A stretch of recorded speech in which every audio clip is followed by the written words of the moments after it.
So, entrepreneur Iman Gadzhi recently dropped a pretty intense year-end reflection, and he promised to share things he wouldn't talk about anywhere else.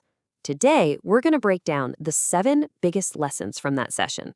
Let's get right into it. He kicks things off with this line right here, making it super clear that we're getting more than just the usual business advice. This is supposed to be a deep dive into his mindset, right? The personal beliefs and the unfiltered lessons that he says got him to where he is today.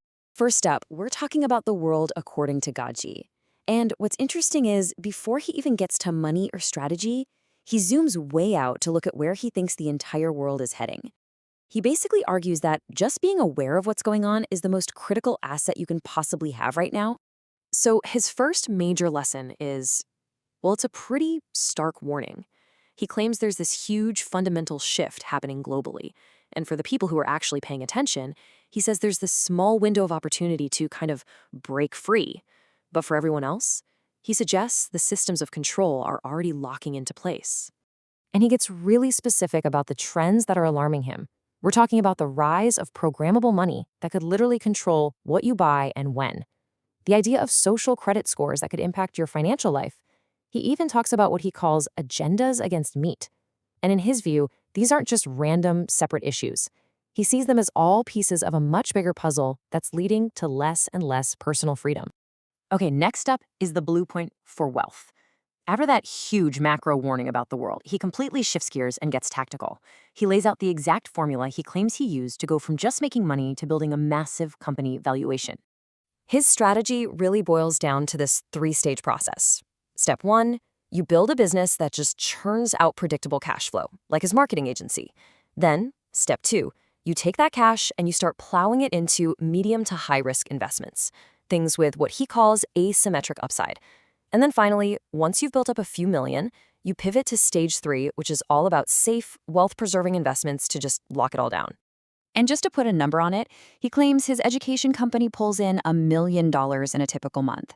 But here's the detail he really emphasizes. He says this happens entirely through word of mouth. No ad spend, no big promotions. To him, that's the proof that the product itself is just that valuable. This focus on valuation is a huge strategic shift he made recently. He went from being obsessed with immediate cash flow from his agency to focusing everything on building the long-term net worth of his software company, Agency Flow. And the end game he's openly aiming for? A company's sale that he thinks could be worth, in his words, $500 million. All right, section 3 is called the price of success. And this is where things take a really sharp turn. We're moving away from business strategy and finance and diving into the personal and honestly the emotional costs that he says come along with this level of wealth and fame. And this all brings up a really crucial question, doesn't it?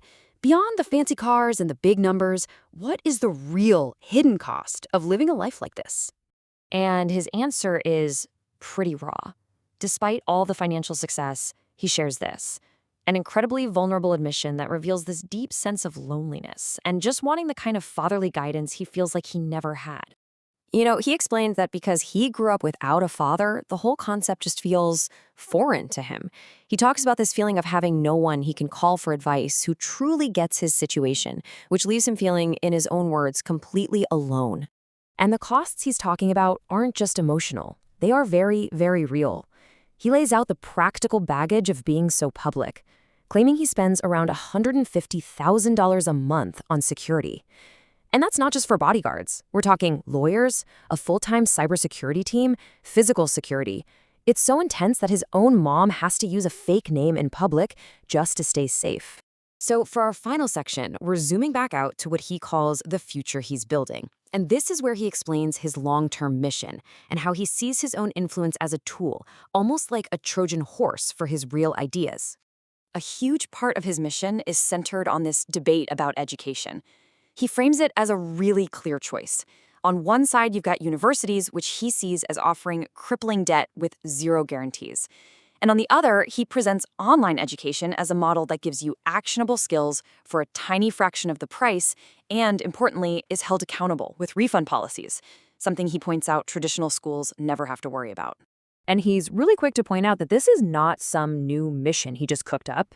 He actually references his old Instagram bio from way back in 2017, long before his company was a big deal, which said his goal was to reform the education system. For him, this has been the end game all along.